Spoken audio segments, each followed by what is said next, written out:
Très heureuse de vous retrouver sur la Liberté Télévision. Mesdames et messieurs, bonjour et bienvenue dans notre débat du jour. Alors, aujourd'hui, comme titre, nous allons parler du Mali, la marche pacifique de la CMAS pour une transition civile reportée. Encore une fois, au Mali, Air France qui annonce qu'elle rétablira vendredi sa desserte du Mali après 2 mois de suspension. Ensuite, nous irons au Niger, retrait de la force Barkhane. Et enfin, nous parlerons de la guerre entre Palestine et Israël. Encore une fois, merci de nous suivre sur la télévision Liberté. Aujourd'hui, je suis accompagnée par M. Almami Samouri Touré. Monsieur Touré, bonjour. Bonjour, assistant. Bienvenue sur notre plateau. Merci. De l'autre côté, nous avons M. Amadou Maïga. M. Maïga, bonjour. Bonjour, madame. Bienvenue sur notre plateau. Merci beaucoup. Alors, comme je le disais dans les titres...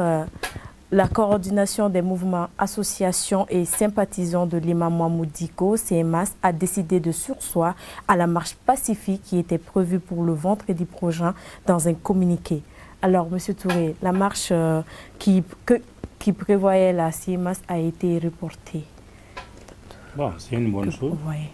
Je pense que ça a été bien réfléchi. D'abord, le moment n'y s'y prête pas. Ensuite, même s'il s'entêtait à le faire, ça n'allait pas être compris. Aujourd'hui, ça n'allait pas être compris parce que les revendications de ce qu'il demande, tout le monde sait que c'est irréalisable. C'est pour vraiment, si ça aboutissait, oui. Et ça allait nous mettre en retard. Dieu merci que vraiment, que Allah nous en garde de se retrouver dans une situation aujourd'hui que les civils prennent la transition. C'est pour ne rien arranger. Bon, en tout cas, en conclusion, je pense que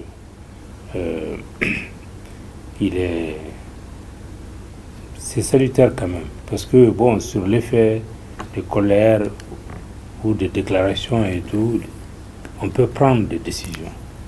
Mais si au bout du compte, on s'aperçoit que cette décision peut nuire à soi-même et aux autres et qu'on revient là-dessus, je pense que c'est à saluer quand même, en fin de compte. Oui. Voilà. Surtout compte tenu des nombreuses menaces sur la marche. Les menaces, c'est vrai, moi, je n'y croyais pas tellement. Parce que c'est vrai que les gens sont, surtout au milieu jeune, qui se disent mais c'est pas possible. Mais tout le monde ne réfléchit pas de la même façon. La réflexion de ces jeunes-là, c'est la réflexion de la majorité des Maliens qui se disent nous sommes dans une situation critique de notre histoire et que des Maliens puissent décider de marcher contre cette situation-là qui peut amener à remettre en cause tout ce que nous avons eu comme acquis depuis quelques mois. Et là, leur position, réellement, ça se comprend. Mais comme j'ai eu à le dire, les gens ne voient pas. L'essentiel, c'est qu'ils reviennent à la raison. Et peut-être pas entièrement à cause des menaces. Il y a des gens qui peuvent passer à l'action.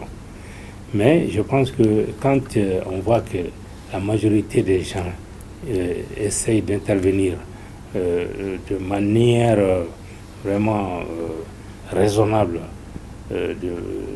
pour dire bon, ce que vous êtes en train de faire, ça ne vous arrange à rien. Au contraire, ça diminue tout ce que vous avez comme crédibilité dans le pays. Donc il faut au moins préserver quand même cette crédibilité que Mahmoud Dicko et ses partisans ont encore au sein de la population. Renoncer à ça pour éviter une confrontation entre les jeunes patriotes et de deux aussi, c'est dire bon, si nous faisons ça et que ça se termine mal, ça n'est fini pour nous. Voilà, je pense que quand tu mets les deux, on retrouve les raisons pour lesquelles ils ont reculé. Oui. Merci. Alors, M. Maïga, la marche que prévoyait la CMAS a été reportée. Que pensez-vous de cela? Bien, je pense que c'est sur décision du gouverneur du district de Bamako, qui est l'autorité compétente, que cette marche a été reportée. Bien sûr qu'il y a eu des médiations, bien sûr qu'il y a eu des interventions, mais il faut classer ça dans le contexte du cours normal des choses. Un parti politique dirigé par des statuts de règlement qui a son projet, qui a sa stratégie de communication. Un parti politique, il sait quand est-ce qu'il doit sortir ce qu'il doit dire. Ce n'est pas parce que nous sommes dans cette situation que le parti demande que d'autres veulent s'en... Non. C'est ce que je disais l'autre jour. C'est au gouverneur du district de Bamako de dire « Ah non, la marche est autorisée, la marche n'est pas autorisée. » Point barre. Parce que c'est un parti comme tous les autres partis. C'est des citoyens maliens comme tous les autres citoyens qui ont leurs droits, qui ont leur vision. Maintenant, ce n'est pas à d'autres Maliens qui ont le même droit de s'attaquer à eux alors que c'est un parti. Il suffit simplement, c'est un parti qui est autorisé par la loi, qui a son récépissé. Mais quand il décide de faire une action de marche pacifique, c'est au gouverneur de dire non, la marche n'aura pas lieu. Si le gouverneur donne l'autorisation, ils font leur marche pacifique. C'est clair. Mais maintenant, ce n'est pas seulement la CEMAS, c'est les deux marches qui ont été reportées. Parce qu'il y avait une autre marche d'une structure, que je ne sais pas, qui dit défense des militaires, qui était proposée. Mais cette marche-là aussi a été annulée. Mais cette marche-là, si c'était pour contrecarrer la marche de Mahmoud Dicko, c'est ce qu'il ne faut pas. C'est-à-dire que dans le Mali, la situation où on est au Mali aujourd'hui, il n'y a pas un Malien qui est plus soucieux qu'un autre. Il n'y en a pas, non. Le fait de croire que moi, je suis plus soucieux de ce qui se passe aujourd'hui que toi, c'est ça le problème. Ça veut dire que moi, je suis plus malien que toi. Non. C'est ça le problème. Et quand, par exemple, la CEMAS décide de marcher, mais on peut s'asseoir chez toi, ah non, vraiment, nous, on n'aime pas ça. On peut le dire comme ça, mais on ne peut pas les empêcher. C'est l'État, il y a une autorité qui est là. Si tu vas les empêcher, c'est toi qui crée le trouble. Il y a la justice au Mali. Il y a des magistrats, il y a des tribunaux. Il y a des magistrats qui ont agi. Mais quand tu veux créer l'affrontement, parce que c'est lui qui va dire non, toi tu ne marches pas. Tu n'es pas autorité, tu n'es pas gouverneur, tu es citoyen comme moi. Mais pourquoi je ne marche pas? Maintenant, quand l'autorité a vu, l'autorité a dit, c'est tout. C'est ce qui manque au Mali. Parce que quand une association dit vous ne marchez pas, de quel droit? Le problème c'est ça. C'est qu'au Mali, on ignore, on marche sur ce qu'on doit faire. On occulte ce que nous on doit faire en tant que citoyen et on s'adresse à l'autre. Alors que si tout le monde respecte la loi telle qu'elle est dictée, il n'y aura pas de problème. La situation critique aujourd'hui qui est là, c'est quoi? C'est la guerre. Il y a plus que ça. Il y a la faim, il y a la famine, il y a les embargos, il y a tout ça. Mais pourquoi nous, Maliens, on ne s'en prend jamais à ça? On s'en prend à ce qui ne nous concerne pas. Que ce soit un parti politique, que ce soit une association. Quand tu quittes le champ du civisme, mais il y a une autorité qui t'appelle à l'ordre, qui peut même annuler ton récépissé. Mais si moi, je veux m'apprendre, parce que moi je pense que c'est pas normal que tu marches, mais tu as l'autorisation, tu es une structure autorisée, tu dois dire ton mot. Ben, je peux te conseiller, mais je ne peux pas aller te dire que tu ne marches pas. Si je viens ça, c'est l'affrontement. Pour moi, c'est une bonne chose, et ce n'est pas à une tierce personne de dire ça, mais c'est à l'autorité. Il faut que force reste à la loi. Oui. Et que même une autre structure demain qui veut marcher et que le gouverneur trouve que c'est pas bon, il va annuler. C'est tout. Maintenant, si le gouverneur annule et qu'il veut marcher, là, le peuple doit sortir. Parce que là, ça veut dire que tu marches sur la loi. Mais quand il y a la structure qui doit interdire, ne dit rien, c'est des tierces personnes comme moi, on dit on va interdire à ces masses de ne pas marcher, parce que ça veut dire qu'on va les provoquer. Et si on va les provoquer, il y a soulèvement. S'il y a soulèvement, ce n'est pas la CEMAS, c'est ceux qui sont allés les provoquer. Maintenant, quand l'autorité interdit et que tu veux faire, maintenant oui, le peuple a le droit de te dire non, c'est la loi. C'est le gouverneur qui a dit là, on va te dire tu ne fais pas. Mais ce n'est pas à nous d'aller dire à l'autre. Mais quand tu refuses de respecter la loi, oui, les gens ont le droit de t'imposer. C'est la loi, c'est la loi. C'est mon point de vue. D'accord. Bon, je corrige un peu Amadou quand il a dit qu'il n'y a pas un Malien qui réfléchit mieux dans le bon sens qu'un autre. C'est ce qui se passe. Parce que ceux qui ont créé la situation de guerre aujourd'hui ne réfléchissent pas la même chose que nous autres. Ceux qui veulent manifester contre la transition ne réfléchissent pas à la même chose. Les gens ne réfléchissent pas de la même façon par rapport au patriotisme. Parce qu'il y a les intérêts, il y a les gens qui ne voient pas la patrie, la nation, mais ils voient leurs propres intérêts. C'est ce qui amène des dissensions qui font en sorte que et ça énerve d'autres personnes. On a parlé de contre-manifestation pour faire en sorte que cette manifestation ne puisse pas avoir lieu. Bon, moi je pense que c'est une réaction normale des jeunes Maliens quand on voit qu'aujourd'hui, il y a 3, 4, 5 frères, des amis, des voisins qui sont au front et on t'annonce tous les jours qu'il y a eu 1 mois, 2 mois, 3 mois et que des gens se permettent en ce moment difficile de manifester, vouloir mettre en danger cette transition qui est en train de nous amener vers une victoire que nous pensons qu'on ne va plus revenir en arrière. C'est tout à fait normal qu'ils aient peur que ça puisse vraiment être mis en cause. Par conséquent, je pense que c'est une obligation morale qu'on doit se dire non, je ne dois pas faire ça. Il ne faut pas qu'on en arrive à une situation où on te contraint de le faire. Et je pense que la CEMA a été contrainte de le faire d'un côté sur le plan légal, gouvernemental, et de l'autre côté sur la pression aussi de la population. Voilà. Oui, mais non, mais justement, c'est là où je ne suis pas d'accord avec M. Touré. Il dit qu'il me corrige, il ne me corrige pas. Le patriotisme, moi je peux croire que je suis plus patriote que toi, mais c'est faux. Toi tu crois, non. Ce n'est pas en parlant qu'on est patriotique. C'est par les actes. Et les actes, et la CEMAS, là, en faisant sa marche, ça ne veut pas dire que la CEMAS n'est pas patriotique. C'est son droit. Ceux qui veulent attaquer la CEMAS, c'est eux qui ne sont pas patriotes. Parce que tu ne peux pas, de quel droit? Maintenant, si la CEMAS, si le gouverneur dit non, la marche n'aura pas lieu, et que la CEMAS veut marcher, c'est là le patriotisme. Non. Parce que là, c'est la loi. Non. Non, s'il te plaît. Rien ne peut autoriser quelqu'un à attaquer une marche. Mais non, attends. Parce que là, il y a une confusion qui était en train de mettre dans la tête des gens. Non. Tu dis d'un côté que si le gouverneur avait autorisé, on ne doit pas les empêcher de le faire. Mais si le gouverneur dit non et qu'il le fasse, et on peut les attaquer. Oui. Non.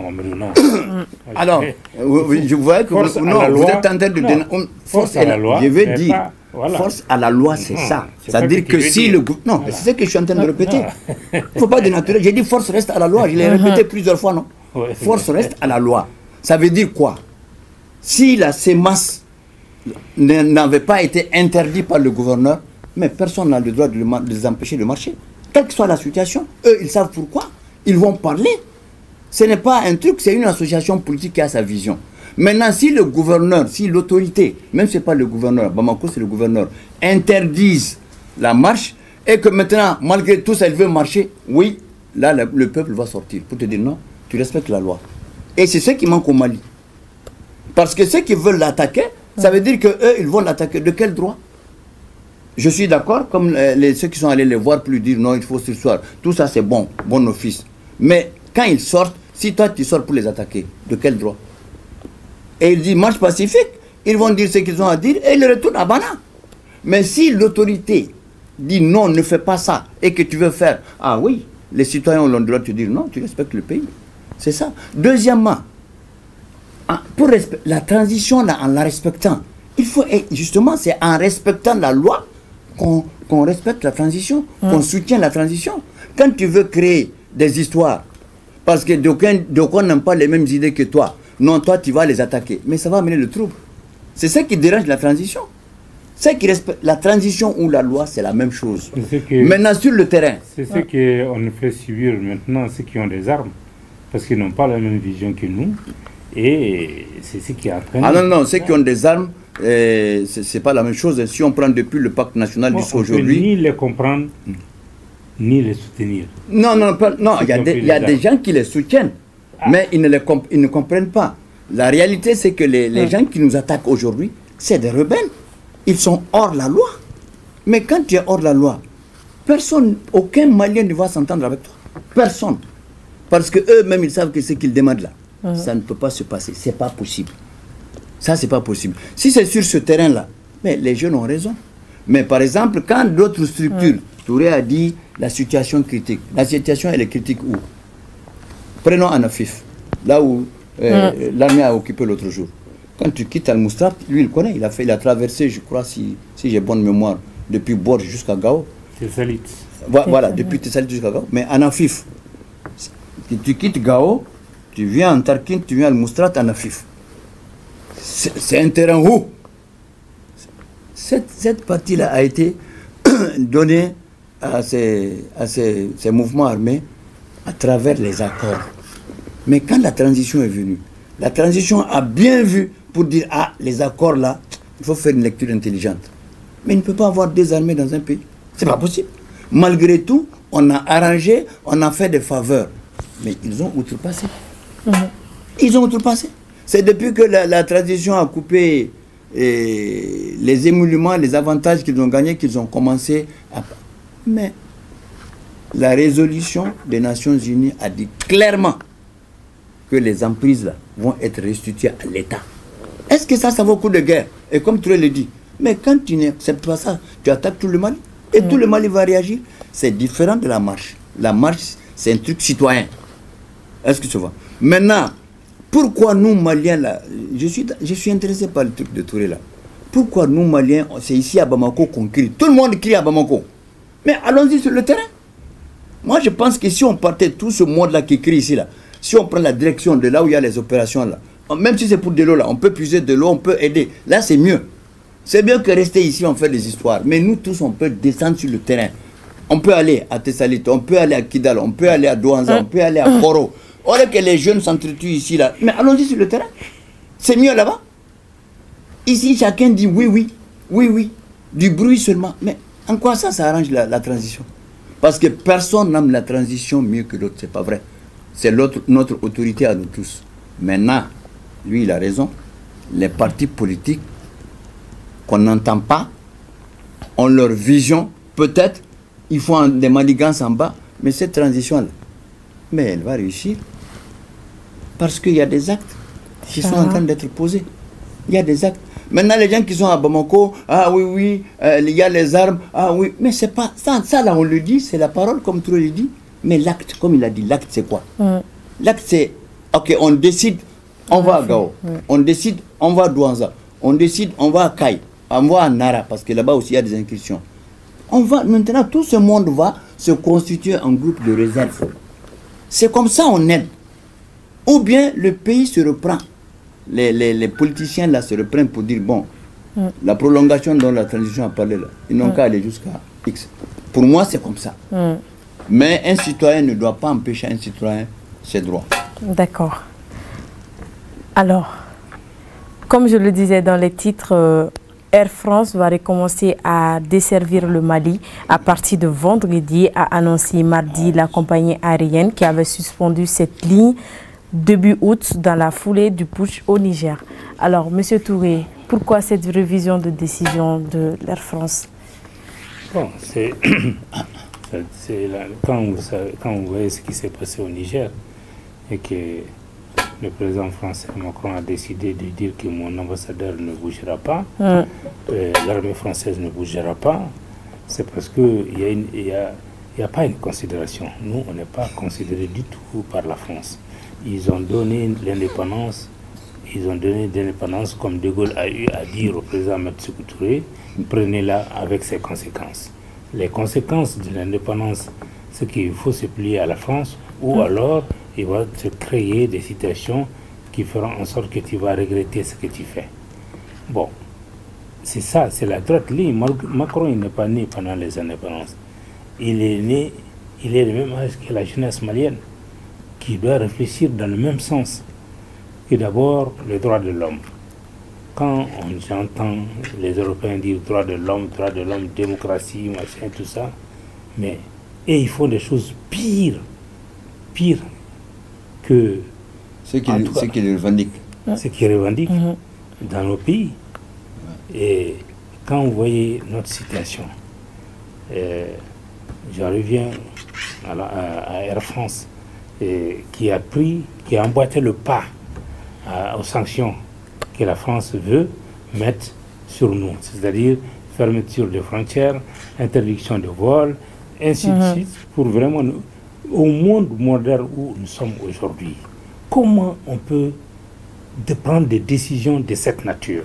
Moi, je sais très bien que Macky Sall au Sénégal, Alassane Ouattara en Côte d'Ivoire, eux seuls ne vont pas décider de mettre autant de choses sur leurs frères qui sont au Mali, en Guinée, au Burkina et au Niger. Mais c'est la CEDEAO, c'est pas eux?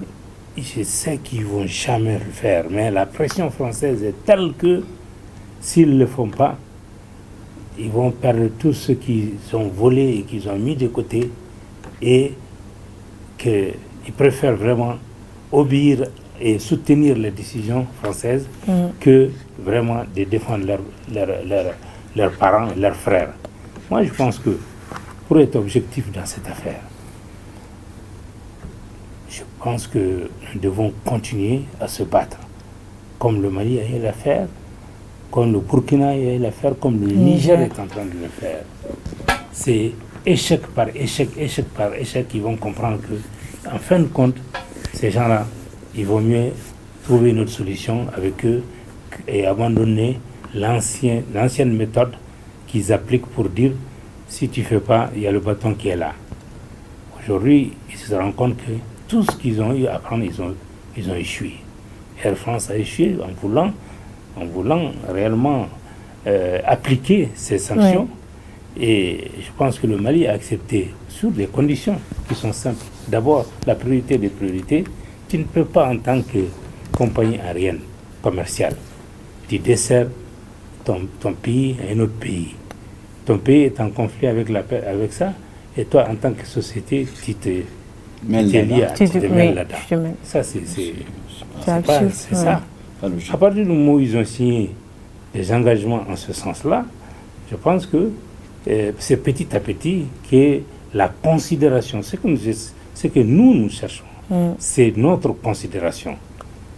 Nous prendre comme des nations libres et indépendantes, que nous devons agir, nous savons quel est notre intérêt, nous sommes libres de faire avec qui nous voulons, sans qu'il y ait l'intervention de qui que ce soit.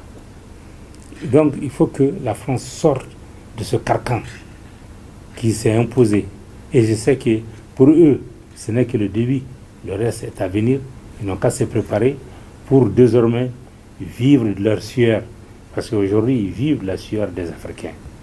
Et surtout des pays anciennement colonisés par la France.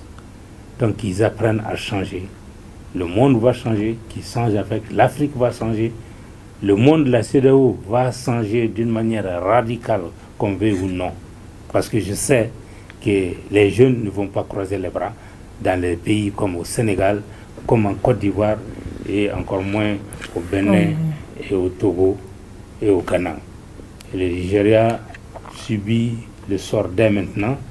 Je pense qu'il est temps pour le Nigeria de se baser sur son économie, son industrialisation, l'émancipation de la jeunesse, pour que la population puisse vivre en paix, au lieu de se mêler des actions qui ne ressemblent pas, comme le Ghana aussi. Ça ne ressemble pas à ces aides européennes, françaises, et dire, bon, si celui-là ne veut pas, soit on lui fait un coup d'État, soit on lui crée des problèmes, soit ceci ou cela. Moi, je pense qu'aujourd'hui, des résultats commencent à se sortir des combats des peuples africains pour leur émancipation, pour leur liberté et leur développement. Et je dis bravo le gouvernement malien et le Burkina, je suis sûr et certain, va emboîter le pas et en exigeant la même chose à Air France pour qu'ils puissent desservir ces œuvres. Alors, M. Maïga, Air France qui va désormais desservir le Mali. Oui, mais moi je dis ça, vous vous rappelez, moi j'ai dit On est en train de faire tout ce bruit-là, ces histoires, ces tiraillements. Ça va finir autour de la table. Même la guerre, là, va finir autour de la table. Il suffit simplement que les gens s'écoutent. On n'a pas besoin de ça en diplomatie. Comme tu l'as dit, mais attends, la France ne peut pas nous imposer sa volonté. Nous, on est indépendants en 1960. Maintenant, dans les pratiques, mais c'est diplomatiquement qu'on arrange les choses. Qui perd? Si la Air France n'est pas là, qui perd? Les Maliens continuent à voyager. Qui perd? C'est Air France qui perd. Si elle revient, c'est ce qu'il fallait adopter, c'est tout. Maintenant, chaque fois Touré répète notre indépendance. Moi, je pense que nous avons une fierté. Le Mali a une fierté qu'on ne peut même pas nous parler d'esclavage. C'est fini il y a longtemps. C'est pas aujourd'hui, depuis 60.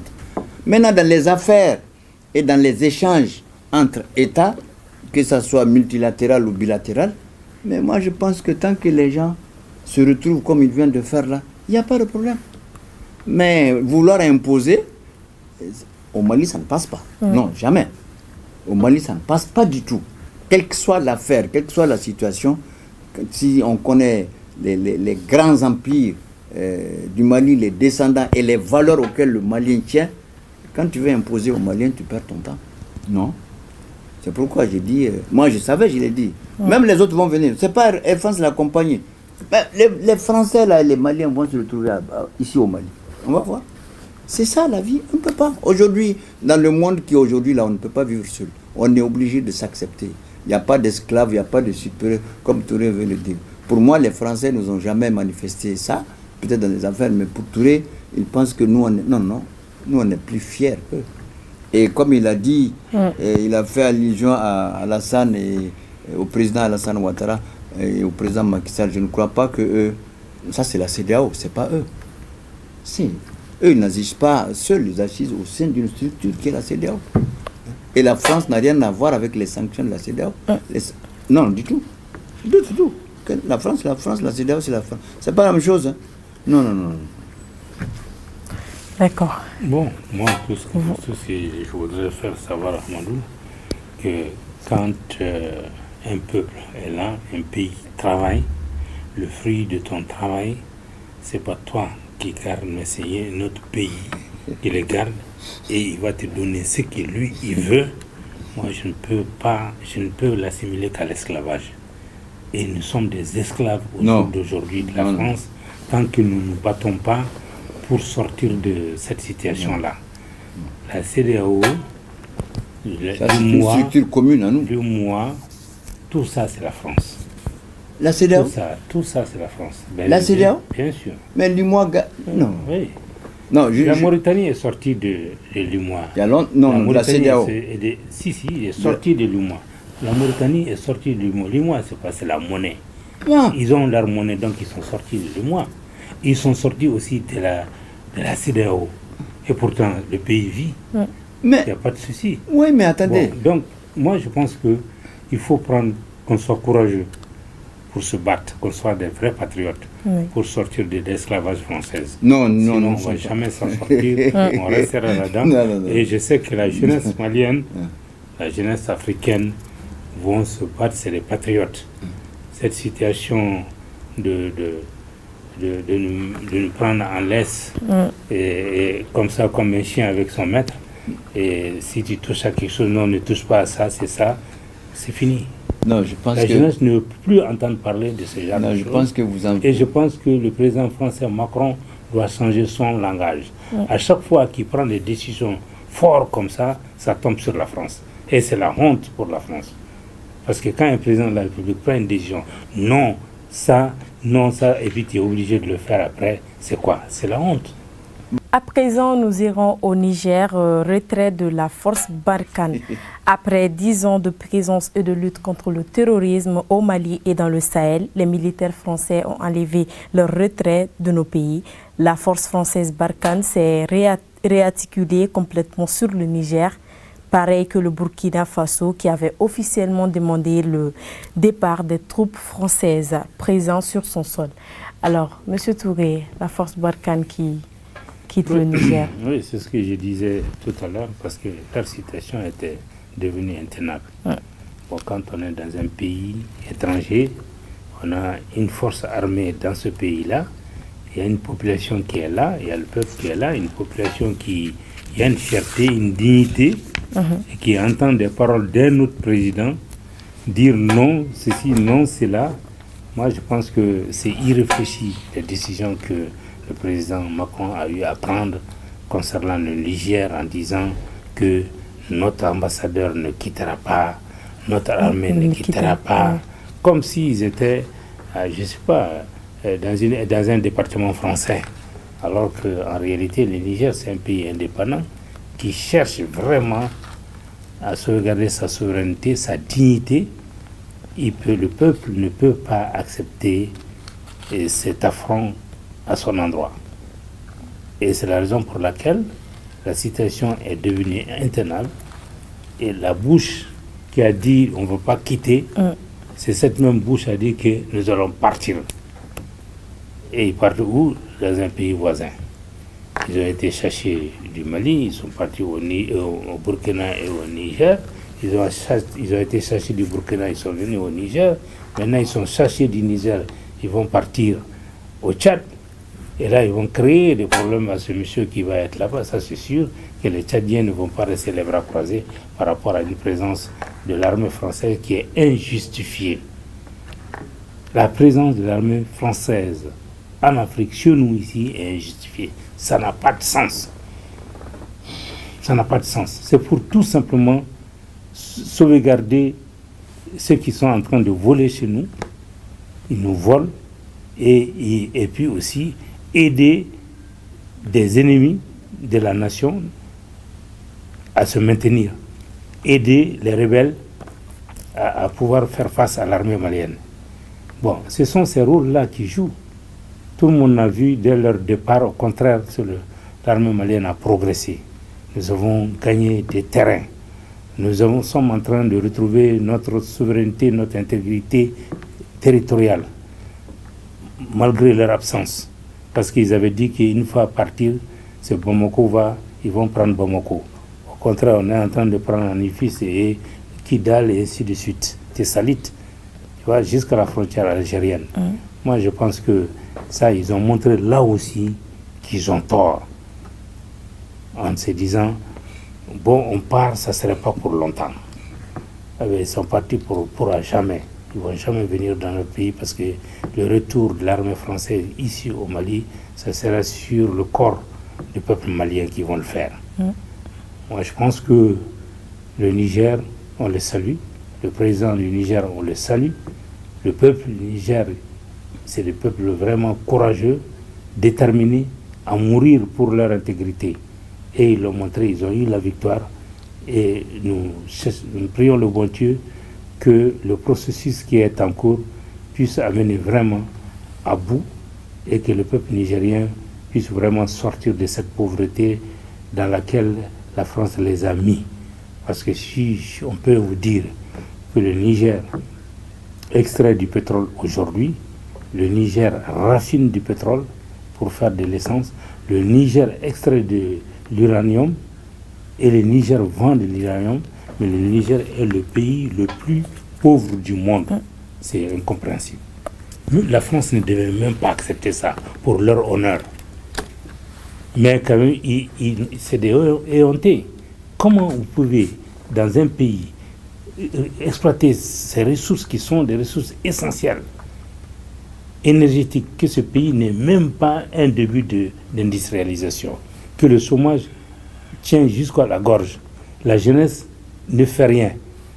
Et ce pays est considéré comme le dernier pays pauvre de la planète. Moi, j'ai honte. À leur place, ce n'est pas possible. Donc, je pense que cette décision de la France a été faite sous contrainte. Voilà, ce n'est pas de gaieté de cœur, puisqu'ils avaient dit qu'ils ne partaient pas. S'ils partent, c'est parce qu'ils ont été contraints à le faire. Voilà. Non, d'accord. Alors, M. Maïga, le retrait de la force Barkhane au Niger, quelque chose à dire? Ben, c'est une bonne chose. Le président français a décidé de l'appeler enfin, parce qu'en réalité, il ne faudrait pas que l'arbre cache la forêt. Vous savez, hein, souvent, nous, les Africains, nous aimons quelque chose et son contraire. Quand on est dans un partenariat, il faut respecter les clauses. Le respect dont tu parles là, tout le monde veut ça. Mais tout le monde veut. Si on veut que les autres nous respectent, mais nous aussi, il faut les respecter. Si on veut qu'il n'y ait pas de malentendu, il faut qu'on respecte aussi les clauses des engagements. La France n'est pas venue au Mali d'elle-même, la force Barkhane. Elle n'est pas allée au Burkina d'elle-même, elle n'est pas allée au Niger d'elle-même. Et donc, si les engagements, comme ça s'est fait passer au Mali, c'est la même chose, sans problème au Niger. Sauf que la différence, c'est qu'au Niger, c'est un coup d'État. C'est vrai, au Mali, il y a eu des coups d'État. Mais Barkhane est venu au Mali, c'est le Mali qui a demandé. Barkhane est allé au Burkina, c'est le Burkina qui a demandé. Barkhane est allé au Niger, c'est le Niger qui a demandé. Mais si on doit quitter, c'est aussi simple. Le Mali a demandé de quitter, ils ont quitté. Où est le problème? Il n'y a pas eu de problème. Le Niger a demandé de quitter. Et ils avaient dit non. Le président français... Ils avaient dit non, Amadou. Non, c'est parce que... Mais attendez, c'est parce que c'est à la suite d'un coup d'État. Ils avaient... Et pourtant, ils ont accepté maintenant. Non, mais c'est lui. Ils ont été contraints. Non, ils ne sont pas été contraints. Non, non. C'est parce que... Non, c'est parce qu'il y a des critères que ces pays doivent respecter dans le contexte de la CEDEAO, de l'UMOA, dans le contexte de l'Union africaine qui ne sont pas respectés. Et que la France veut faire... Mais ce n'est pas la... Non, c'est pas la France, c'est la CEDEAO. C'est pas la France. La France a dit... quand il y a eu le coup d'État, le chef de l'État, le chef de militaire... Non, il a dit lui-même qu'il respecte les engagements et les traités signés par le Niger. Qui?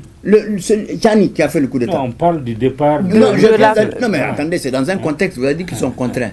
Mais c'est là que le président français a dit ils ne partent pas parce qu'ils ont été accrédités auprès d'un président qui est élu par le peuple. Pourquoi il a changé de décision? Mais c'est son gré, maintenant il a voulu, il a compris.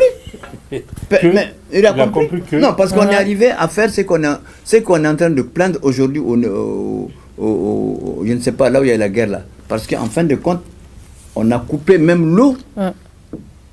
Et ça, c'est pas bon dans le partenariat. On parle du départ de la France. Mais c'est les mêmes conditions. C'est la France, c'est l'ambassadeur, c'est les militaires, ils sont là dans les mêmes conditions. On a fait quoi? On a coupé l'eau même à tout à l'ambassadeur de France là-bas. Même on voit le truc. Et ça, c'est pas bon. Pour moi, dans le partenariat, vous savez, souvent on ne veut pas la vérité. Quand il y a des clauses là, c'est pas la peine de faire la guerre. Mais le Niger n'appartient pas à la France. Si le Niger ne veut pas, calmement là. Il faut dire simplement, on se retrouve, les ministres des Affaires étrangères, là, ou bien les premiers ministres, en tout cas au niveau... Mais la France n'a pas fait ça. Mais la France n'a pas fait ça parce qu'il y a eu un coup d'État. La France a réagi au coup d'État. C'est pourquoi il a changé? Non, il a changé, je ne sais pas pourquoi. Mais de toute façon, en tout cas, Barkhane là n'est pas allé au Niger de lui-même. Barkhane n'est pas au Mali de lui-même. Barkhane n'est pas allé au Burkina de lui-même. Touré, il comprend très bien. Mais puisqu'il n'aime plus... C'est pas qu'il n'aime pas la France d'ailleurs. Il le refuse. En fait, sinon, Macron n'a rien fait de grave. Rien. Macron n'a rien fait de grave. Ça, au moins. Parce que si on veut qu'on...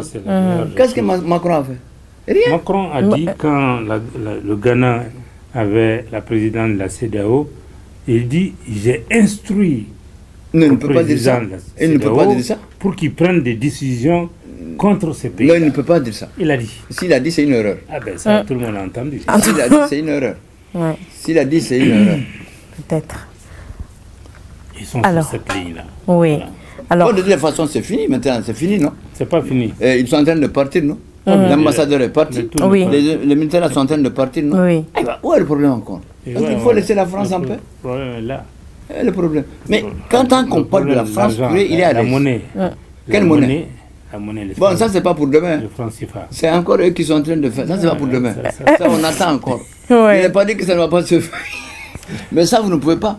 Parce que ça, là, on ne peut pas marcher. Nous avons besoin, Amadou, on ne peut pas que marcher. nos banques puissent nous prêter de l'argent à nos jeunes pour qu'ils puissent vraiment faire des exploitations agricoles et autres pour qu'ils puissent vivre vraiment de leur sueur. Mais les banques font ça déjà.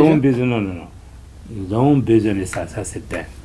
Nous avons besoin que le produit là, que nous vendons à l'extérieur, que ça ne prend pas le coton, la direction, que ça ne prend pas la direction du Trésor français, mais des trésors maliens ou nigériens. Mais ça va arriver. Pour que nous puissions faire face à notre développement. Ça va arriver. Quand il y a un marché, un gros marché, la priorité qui est donnée à la France, aux industriels français, doit être annulée. Je sais bien qu'aujourd'hui, le Mali et le Burkina est dans cette voie-là. Pour que la France n'oblige pas notre pays à lui donner d'abord, si elle ne peut pas ou ne veut pas le faire, qu'on donne à d'autres pays. Non, il y a la France n'oblige pas. La France n'oblige pas. Qui doit sauter. Il y a tout un tas de décisions qui doivent sauter aujourd'hui pour que nous puissions nous développer. Vraiment, nous sommes des pays travailleurs. Nous travaillons, nous produisons, mais nous ne bénéficions pas de bénéfices de nos produits. C'est la France qui s'accapare de tout ça. Et qu'on dise à la France de laisser... C'est ce qu'on est en train de dire. Toi, tu es contre. Non, moi je ne suis pas contre, je suis contre. Moi je suis contre qu'on est en train de traiter la France comme si on ne s'est jamais produit. Non, c'est là où je ne suis pas d'accord. Mais il y a des voix. Nous là on est des colonies françaises. Ah bon? Mais bien sûr, ça c'est l'histoire. Ouais. On est indépendant, c'est clair, mais ça dans l'histoire ça va rester. Maintenant, il y a des relations entre la France et ces colonies-là. Mais même si on est libre, on n'est pas esclave de la France. La France ne peut rien, nous ont besoin. Non, on n'est pas esclave. Non, la France n'a jamais dit ça. Non, c'est nous qui... Ils le font, mais ils n'ont pas besoin de le dire. Mais comment comment ça? D'accord. Enfin, nous parlerons de la guerre entre la Palestine et l'Israël. Comme vous le savez, la guerre entre la Palestine et l'Israël continue toujours, malgré le nombre de morts incomptables. L'Israël qui gagne du terrain. Alors, Monsieur Touré, la guerre continue toujours là-bas. C'est plutôt la Palestine qui gagne du terrain. Parce qu'ils ont pu pénétrer sur le territoire israélien et détruire pas mal de choses. Parce que bon... Chacun juge ça en fonction de sa position. L'Union européenne a condamné les Palestiniens. Les Américains ont condamné les Palestiniens. Effectivement. La Chine et la Russie ont appelé à un cessez-le-feu, au respect de la stabilité et tout. Mais nous, Africains, quelle est notre position? J'ai entendu que l'Union africaine a demandé un cessez-le-feu. Oui. Elle a demandé quel rôle ils peuvent jouer dans ça. Moi, je pense qu'il faut être réaliste. L'Union africaine devait vraiment condamner l'action israélienne et encourager les Palestiniens à retrouver leur souveraineté. Mais quand vous êtes des jeunes, vous ne connaissez pas l'histoire de l'Israël et de la Palestine. Israël n'existait pas. C'est les Nations Unies qui ont décidé, avec une résolution, la création de l'État d'Israël sur le territoire palestinien. Et fort de leur alliance avec la Russie et l'Union soviétique, d'abord après les Américains, ils ont cherché les Arabes au fur et à mesure. Donc, et pourtant, il y a eu, après tout ça, il y a eu la résolution 246 du Conseil de sécurité de l'ONU qui demande à Israël de retourner dans les frontières de 1946. Et ça n'a jamais été respecté par Israël. Et les Américains le savent, ils le soutiennent.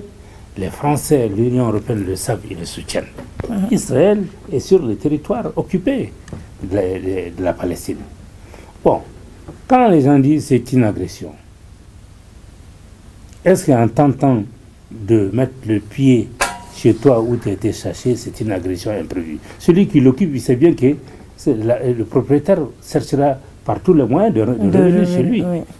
C'est ça la réalité des choses. Alors, si le bombardement qu'on voit qu'Israël a fait, bon, de toute façon, qu'est-ce qu'il y a? Quand on est dans une situation d'esclavage, on te coupe l'eau, l'eau qui tu vois, on te la rationne, l'électricité est rationnée, ton argent qui vient de l'extérieur, c'est Israël qui doit donner, et ainsi de suite. Comment des gens qui se disent démocrates, démocratie, vote, élection et tout, soutiennent des actions de cette nature? C'est incroyable. Moi, je pense que le monde, les patriotes d'un côté, le monde de l'État profond de l'autre côté, Et il faut se battre pour avoir sa dignité, sa souveraineté, mais pour que la vérité éclate dans ce monde-là. Pour que la vérité éclate. Parce que le monde est dirigé d'une manière injuste. On dit aux Africains, oui, c'est l'ordre constitutionnel n'est plus respecté. Non seulement nous vous condamnons, on vous coupe, on ferme les frontières, on fait ceci, on fait cela. De l'autre côté, c'est l'inverse qu'on le fait. Moi, je trouve que réellement, aujourd'hui, il est temps aux peuples africains de se ressaisir. Les dirigeants qui sont là, qui marchent dès que ça sonne, dès que la fronde sonne, on se lève, on se met contre sa propre population, on le coupe la frontière, on le coupe l'électricité, on le coupe la nourriture. Moi, je pense que ça, c'est quand même très, très barbare. Donc, la situation aujourd'hui, il y a une solidarité des peuples des États-Unis, de l'Union européenne pour soutenir Israël. Et de l'autre côté, les bombardements continuent sur les civils palestiniens, qui en sont pour rien. Ce sont les militaires palestiniens qui sont partis attaquer. Ils n'ont qu'à s'attaquer aux militaires. Mais pourquoi aux civils? Pour la première fois dans une confrontation entre Israël et la Palestine, il y a eu plus de 1000 morts israéliens. Ça, ils ne peuvent pas encaisser. Il faut qu'ils mettent ce qu'il faut pour en finir définitivement. C'est leur objectif d'en finir définitivement à cette branche de l'OLP qui est la Hamas. Et ça, cela veut dire qu'ils veulent anéantir toute la population de Gaza. Anéantir pour pouvoir vraiment se dire désormais il n'y aura plus rien. Mais il y a eu combien de guerres où Israël a gagné? Mais les gens se sont toujours réveillés, les Palestiniens. Il y a 3 fois plus de Palestiniens à l'extérieur de la Palestine qu'en Palestine. Donc ceux-ci, ils sont là pour défendre leur territoire, comme les Juifs, ils ont eu à faire en son temps. Mais les choses ont changé. Moi, je pense que vraiment, aujourd'hui, nous n'allons pas applaudir parce qu'il y a 1000 Israéliens sont morts. Et encore moins avec les Palestiniens. Mais ce que nous pouvons vraiment demander, c'est la justice. Dans ce monde-là, il faut qu'il y ait la justice. Il faut qu'il y ait la sincérité. Les rapports entre nous et les pays de l'Occident doivent être sincères. Nous ne devons pas demander de l'aumône, mais ce que nous avons quand on veut le vendre, que ça soit vendu à juste prix. Et que ce que nous gagnons puisse vraiment nous permettre de vivre sans demander quoi que ce soit. Les Palestiniens aujourd'hui vivent de l'aide qu'on leur donne. Le peuple palestinien. Et certaines personnes se demandent, est-ce que l'Union européenne, les Européens, doivent encore continuer à aider le peuple palestinien? Vous imaginez? Parce que la branche militaire de la Palestine a attaqué Israël. Moi, j'ai dit que ça, ce sont des questions même à ne pas poser. Parce que quand on aide un peuple, on ne doit pas le conditionner par autre chose. On l'aide parce que c'est des humains comme toi, et ils sont dans les difficultés, on les aide pour qu'ils puissent vivre. Parce que toutes les conditions ont été créées pour que la Palestine ne puisse pas s'émanciper, ne puisse pas se développer, puisque leur électricité, la clé c'est Israël qui l'a, ce qu'ils boivent c'est la clé c'est Israël qui l'a. Dans ce contexte-là, comment ils peuvent se développer? C'est la raison pour laquelle les pays européens leur donnent de l'argent. Et s'il y a des gens qui sont là et qui se disent est-ce qu'il ne faut pas leur couper ça aussi? Moi je pense que, vous voyez, la situation c'est dommage. Alors, M. Maïga, oui, madame. La guerre entre la Palestine Bon, j'avoue que personnellement, ma voix ne porte pas, sinon j'allais purement et simplement demander d'abord de cesser le feu. Parce que la guerre, c'est la guerre, elle n'est pas bien. La guerre n'est pas bien. Même au Mali, là, si on pouvait faire le cesser le feu après le régler, c'est encore mieux. Ça, d'abord, la guerre, c'est pas bon du tout, du tout. Il y a beaucoup de conséquences. Mais comme Touré l'a dit, c'est vrai, ces deux États-là étaient dans une situation stable, quoique c'est la Palestine qui reçoit plus d'injustice. Mais le comportement, le fait que le Hamas réveille les chats qui dorment là, personne ne peut résister à ça. C'est vrai, ça fait des années, ils ont accumulé, mais maintenant ils ont profité. Mais le coup qu'ils ont eu là, c'est comme le 11 juillet des États-Unis. Parce que c'est trop, il y a trop de morts. Trop! Et vous voyez que, comme Touré l'a dit, dans le monde entier, il y en a qui condamnent tout de suite. Alors, il y en a qui ne condamnent pas, qui demandent le cessez-le-feu. J'ai un peu regardé, j'ai vu un peu. Et il y en a qui ne condamnent pas, qui ne demandent pas le cessez-le-feu. Mais en de carré figure, franchement, le Hamas a reçu un coup. Et ça a surpris tout le monde. Ouais. Tout le monde. Ça a surpris tout le monde. Ce qu'il a gagné là, c'est pas possible. Comme tu le dis, on pense que c'est des gens, ils n'ont droit à rien, ils ne peuvent rien. Mais ce coup-là, ça a marqué tout le monde. Ouais. Les États-Unis ont condamné. La France a condamné. L'Union européenne a condamné.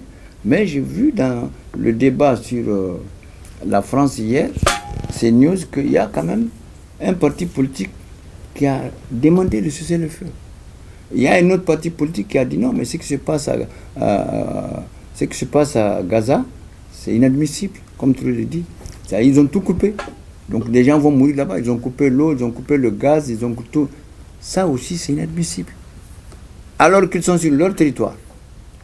Donc je pense que, comme Touré l'a dit, bon, lui, on n'est pas sur les mêmes diapasons, hein, lui et moi. Moi, je pense que la France n'a pas tellement... La France a condamné, mais si on regardait le Parlement français hier, beaucoup ont condamné. Mais il y a des voix discordantes quand même qui pensent que ce qui est en train de se faire, c'est trop aussi. Couper l'eau, couper le gaz, tous des citoyens, des femmes, des enfants. Et il y en a qui répliquent. Mais le Hamas aussi a tué. C'est le terrorisme, il faut condamner. Parce qu'ils sont rentrés, ils ont tiré n'importe comment. Il y a il y a beaucoup de morts. Oui. Et surtout, qu'ils ont des otages. Et qu'ils menacent d'exécuter chaque fois qu'on les bombarde. Ils ont des enfants, ils ont des femmes, ils ont des vieilles personnes. Mais pourquoi arriver jusqu'à là? C'est pourquoi il faut demander d'abord de cesser le feu. Pour empêcher que ces otages-là, on ne les tue pas. Parce qu'eux aussi, c'est leur défense. S'ils ne font pas ça, qu'est-ce qu'ils vont faire? Ils n'ont rien que ça. Oui. S'ils ne menacent pas de les tuer. Vous avez vu les BDM, ils ont sorti tout ce qu'ils ont Israël pour aller les encercler. Ça aussi, c'est pas humain.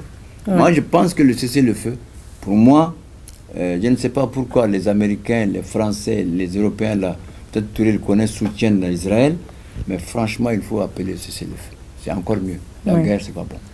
D'accord. Alors, c'est ainsi que prend fin notre débat du jour. Merci de nous avoir suivis sur la télévision Liberté.